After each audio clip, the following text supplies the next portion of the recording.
وصباح الرضا وصباح الجمال كله. نهاركم ابيض وزي الفل ونصلي على الحبيب. انا حبيت النهارده اعمل ماسوره علشان تشوفوها. انا قلت اوريها لكم اهي. دي مواسير مغسوله ومتنضفه زي الفل، شايفين ميتها زي الفل ازاي، منقوعه في ميه وسكر وملح وعصير ليمون وليمون شراويل. تمام، شفتوا زي الفل ازاي يا جماعه، مغسوله وزي الفل. هنصلي على الحبيب ونحطها بقى في الميه.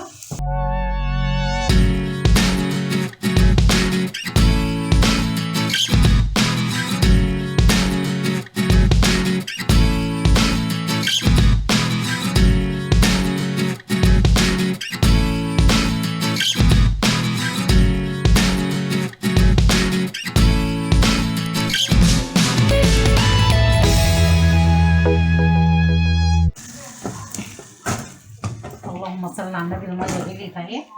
بسم الله الرحمن الرحيم. الله اكبر الله اكبر. بسم الله. بصوا يا جماعه نضيفه زي الفل ازاي. المواسير دي جميله جدا والنخاع بتاعها حلو صراحه، ما بقدرش استغنى عنها. بعمل بيها ايه اكتر الاكلات بتاعتي. الله اكبر. احنا مش عايزين حاجه توقفنا عن حاجه، يعني عايزه اعمل اكل ولا حاجه مش مشكله ان مفيش لحمه ولا في حاجه، لا عادي جدا. ماسوره اهي. مش قادره اقول لكم شوربه العدس قد ايه جميله بيها، القلقاس بعمل بيها الحاجات ديت حلوه قوي. الله اكبر. شايفين يا جماعه النظافه وزي الفل ازاي. بصوا الميه بقى مكانها حلوه ازاي، نضيفه زي الفل. هتاخد بقى ايه غلوه كده. هشيل الريبه وهوريها لكم وانا بحط المكونات بتاعتها. تمام، صلوا على النبي. بصوا حبايب قلبي، المكونات بتاعتها اهيت: ورق لورا وكرفس وجزر وطماطم. هننزل بالمكونات، نشيل بس الايه الحاجات دي كده. بسم الله.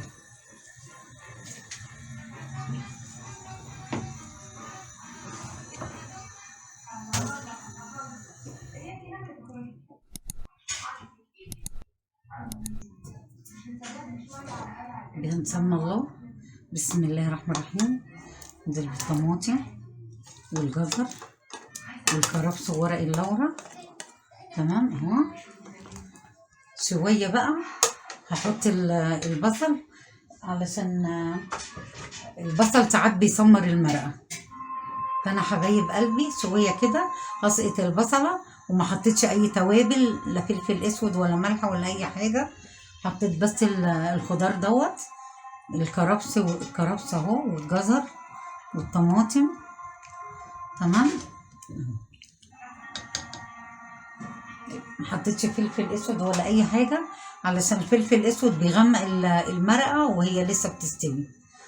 تمام يا حبايبي، هنصلي على النبي اهو. هسقط بقى المكونات التانية بس بعد ما يعدي نص ساعة من الغليان. ماشي، صلوا على الحبيب. المواسير اهي. اللهم صل على النبي. حطيت الجزر والبصل والطماطم والكرفس، بس ما حطيتش برضو فلفل اسود ولا ملح. ساعة كده واحط الحاجات دي، لان الملح بيعطل سواها. تمام، شايفين الاضافات. ايه رأيكم؟ دي حبيبتي مواسير، دي حبيبتي. وحطيت صح فصين توم علشان تشيل اي ريحه، وهي اصلا ملهاش ريحه، ريحتها في منتهى الجمال. دي حبايبي بنعمل بيها كل حاجه. ماشي، يعني ما نقفش بقى على اي حاجه. ايه رايكم؟ صباح الفل عليكم.